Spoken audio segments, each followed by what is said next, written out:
இந்த உண்ணாநிலை அறப்போராட்டம் என்பது காங்கிரஸ் பேரியக்கம் உங்களை ஆதரித்து பேசுவதற்காக மட்டுமல்ல, இதை வலியுறுத்தி சட்டமன்றத்திலும் மக்கள் மன்றத்திலும் தொடர்ந்து நாங்கள் பேசுவோம். எங்கள் வீட்டு பிள்ளைகள் மருத்துவர்களாக வர முடியுமா என்ற கனவு ஒரு காலத்தில் இருந்தது.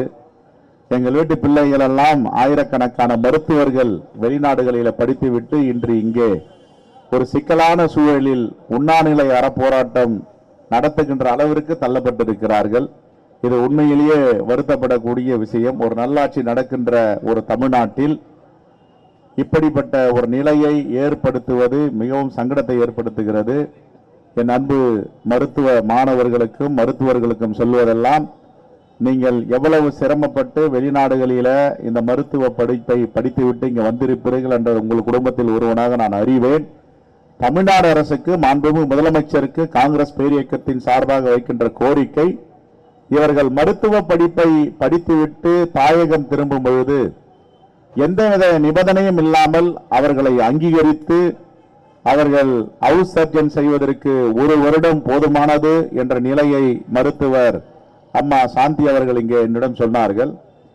தாந்தோங்கித்தனமாக சில இந்த மருத்துவத்துறை அதிகாரிகள் பிடித்தவர்களுக்கு 1 வருடமும் பிடிக்காதவர்களுக்கு 2 வருடமும் இப்படி நியமிக்கிறார்கள். கொரோனா பெருந்தொற்று காலத்தில் எல்லாம் ஆன்லைன் வகுப்புகள் எடுக்கப்பட்டன. அப்பொழுது 2 வருடம் 3 வருடம் போடுவது சரியாக நியாயமாக இருந்தது.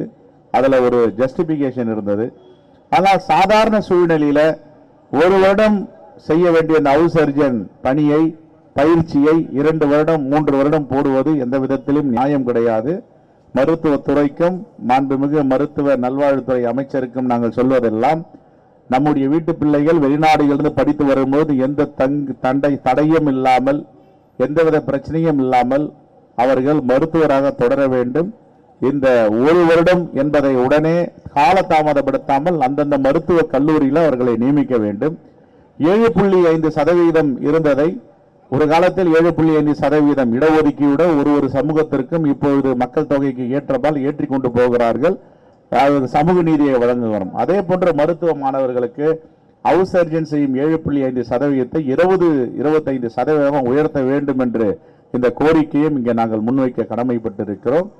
ஒன்றிய அரசும் மாநில அரசும் வெளிநாடுகளில் படித்து வரும் இந்த மருத்துவர்களுக்கு ஒரு வாரியத்தை அறிவித்து அந்த வாரியம் மூலமாக இவர்களுக்கு என்னென்ன நல்உதவிகள் செய்ய முடியுமோ அதற்கு ஏற்பாடு செய்ய வேண்டும்.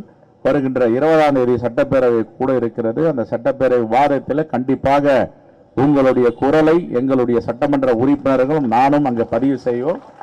இதுவே மாண்பு முதலமைச்சருக்கு கோரிக்கையாக வைக்கிறோம். நம்ம வீட்டு பிள்ளைகள் மருத்துவர்களாக இருப்பது நமக்கு பெருமை. அவர்கள் எந்தவித சங்கடத்திற்கும் ஆளாமல் அரசுடைய சட்டத்திட்டங்களுக்கு உட்பட்டு இவ்வளவு காலமாக என்ன நடைமுறையில் இருந்ததோ அதை இன்னும் சீர்தூக்கி சீர்திருத்தி இவர்களை மகிழ்ச்சியோடு வைத்துக் கொள்வது நம்முடைய கடமை என்று மாண்புமிகு முதலமைச்சருக்கும் தமிழக அரசிற்கும் கோரிக்கை வைத்து விடைபெறுகிறேன். நன்றி, வணக்கம், ஜெயந்த்.